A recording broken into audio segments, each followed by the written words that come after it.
Di dalam kita menanam modal harus perhatikan dua hal. Yang pertama, modal itu diputar di dalam bidang apa, hal apa. Yang kedua adalah cara pembagian rezekinya benar atau tidak secara syariat. Biarpun pembagian rezekinya benar, tapi kalau investasinya di sesuatu yang tidak dibenarkan dalam syariat, ya tetap haram. Terlepas dari itu apa itu hanya kita kasih rambu-rambu. Kita tidak menjawab dengan pertanyaannya saja. Kata rambu-rambu secara umum. Kalau Anda ingin investasi, maka yang harus Anda perhatikan adalah bergerak di bidang apa itu. Halal haram. Biarpun pembagiannya benar, kejujuran, profesional, tapi ini adalah yang haram. Jual minuman keras dan sebagainya.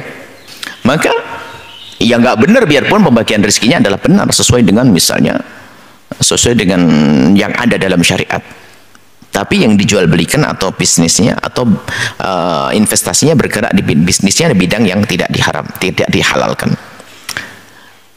Atau halal benar, investasinya adalah bisnis yang benar, tapi cara pembagiannya itu nggak benar. Termasuk itu tadi, bayar 10 juta langsung dikasih 15%. 15 dari 10 juta ini transaksi apa itu? Transaksinya orang sombong. Kalau pembagian itu kan mestinya adalah prosentasenya dari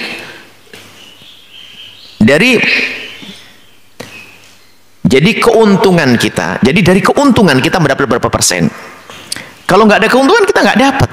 Kalau keuntungannya banyak kita dapat banyak. Bukan dari modal semacam ini. Ini artinya yang menjalankan bisnis itu mendahului Allah, seolah aku pasti beruntung. Sehingga aku bisa memberi kepadamu 15% daripada 10 juta tadi. Wah, hebat banget dia. Dia pasti yakin bisnisnya akan beruntung. Sementara dalam urusan kerjasama antara orang dengan orang itu harus ada adil. Jika yang satu modal tenaga, yang satu modal harta, kalau rugi semuanya, nggak boleh.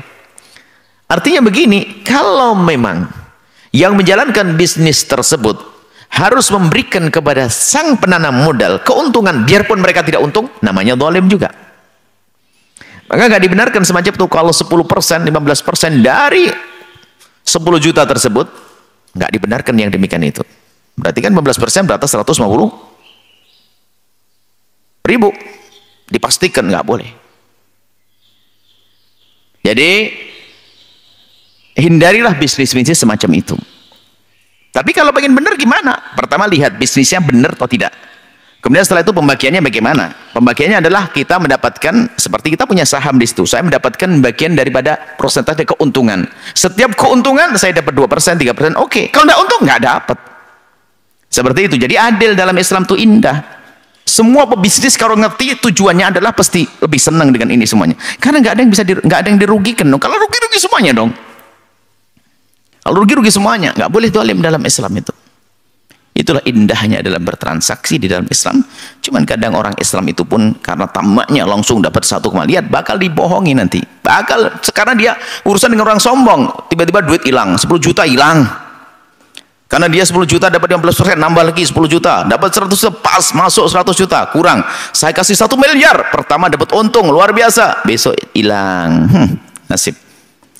Karena urusannya dengan orang yang mendahului Allah. Dan pernah kan juga di kota kita di Cirebon nggak salah pernah bisnis semacam itu. Kalau kita nanam duit 50 juta, kita setiap bulan dapat begini mendahului Allah. Lihat, tak taunya ya pada nangis orang-orangnya, pada kemana? Ayo, sudahlah, harus cara transaksi yang benar, pembagian rezeki yang benar, yang adil sesuai dengan petunjuk syariat Nabi SAW. Wallahu a'lam bishawab.